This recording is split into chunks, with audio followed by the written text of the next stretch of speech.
बोले राम मैया की जय।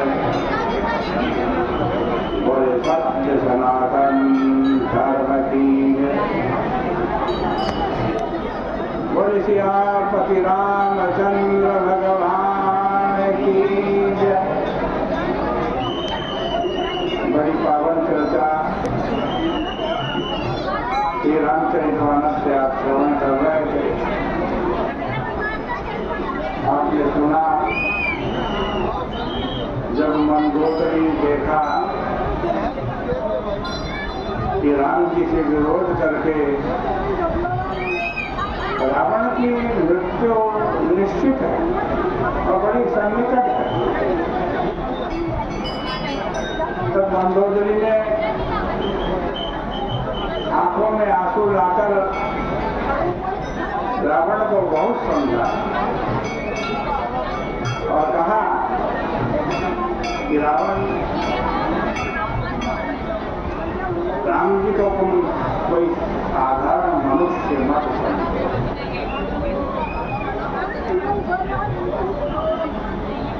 और फिर राम जी ने ही भगवान के विराट स्वरूप का वर्णन किया।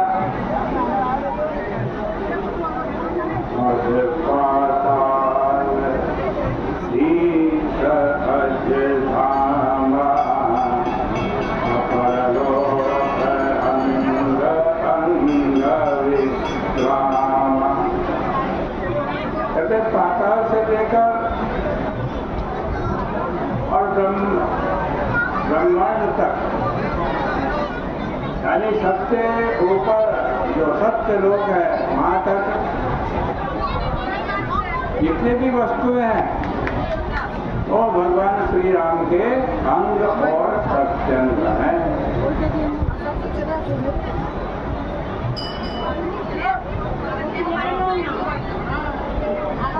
मंदोदरी ने आदि और अंत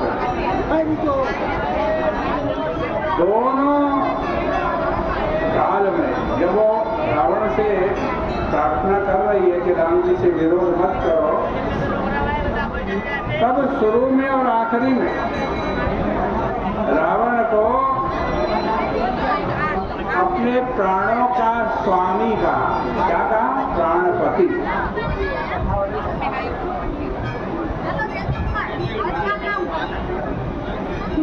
इसका तात्पर्य था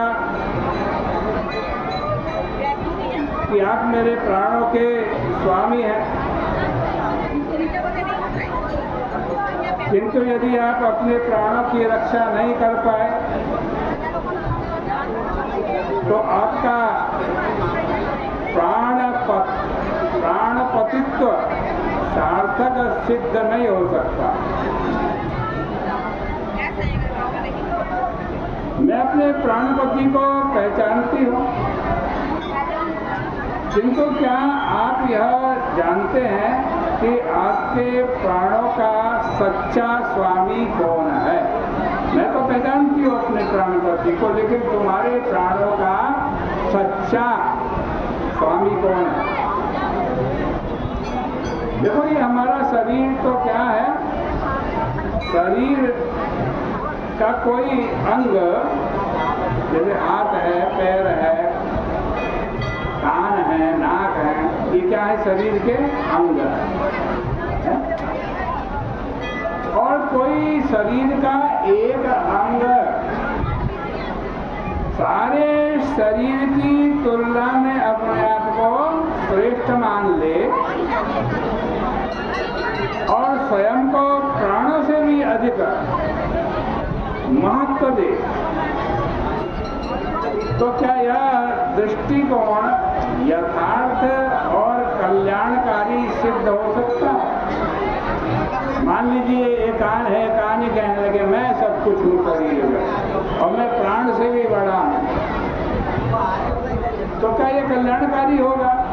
यह यथार्थ बात है। भगवान राम विराट पुरुष हैं, सारा ब्रह्मांड उन्हीं राम जी में निवास करता है। और उस ब्रह्मांड के एक व्यक्ति के नाते आप भी क्या हैं? उन्हीं राम जी के एक अंग। आप उनकी उपेक्षा कर स्वयं को जीवित रहने की कल्पना कैसे कर सकते? अंग की स्वस्थता तो अंगी की स्वस्थता से संबद्ध है। यदि हमारे प्राण सही हैं तो अंग भी सारे सही रहेंगे, और प्राण ही सही नहीं रहे तो अंग कैसे सही रहेंगे? अतः भगवान राम का विरोध करना स्वयं अपने विनाश को ही आमंत्रित करना है। मंदोदरी यह जानती थी कि यदि मैंने राम जी का एक व्यक्ति के रूप में, एक मनुष्य के रूप में वर्णन किया, तब रावण मेरा उपहास किए बिना नहीं रहेगा। रावण संभवतः यह कहता, अरे भाई मंदोदरी, जो राजकुमार हर तरीके से मेरे सामने बोना है, उसकी भक्ति के लिए कहकर तुम मेरा अनादर कर रही हो। वह राजकुमार तो सभी दृष्टियों में मेरी तुलना में अत्यंत क्षुद्र, मेरे शरीर की विशालता की तुलना में वह क्षुद्र का है, राजकुमार कहाँ टिक सकता? एक और तो 20 हो जाए, रावण की 20 हो जाए, और दूसरी ओर केवल 2 हो जाए, एक और 10 सिर और दूसरी ओर केवल 1 सिर।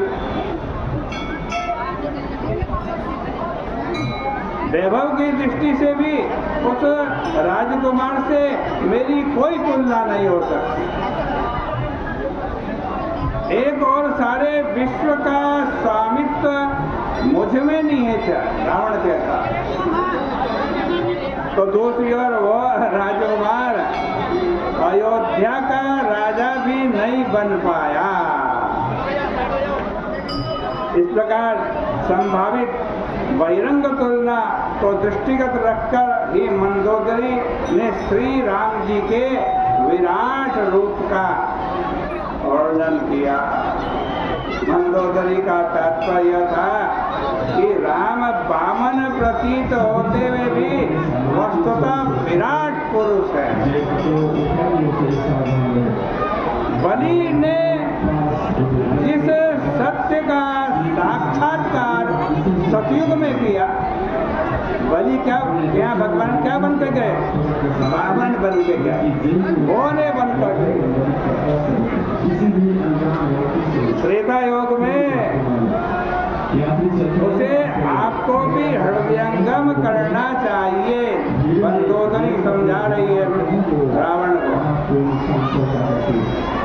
लेकिन रावण के ऊपर इसका क्या असर हुआ कि चर्चा कल करेंगे, क्योंकि पुरुषोत्तम महात्मा की कथा है।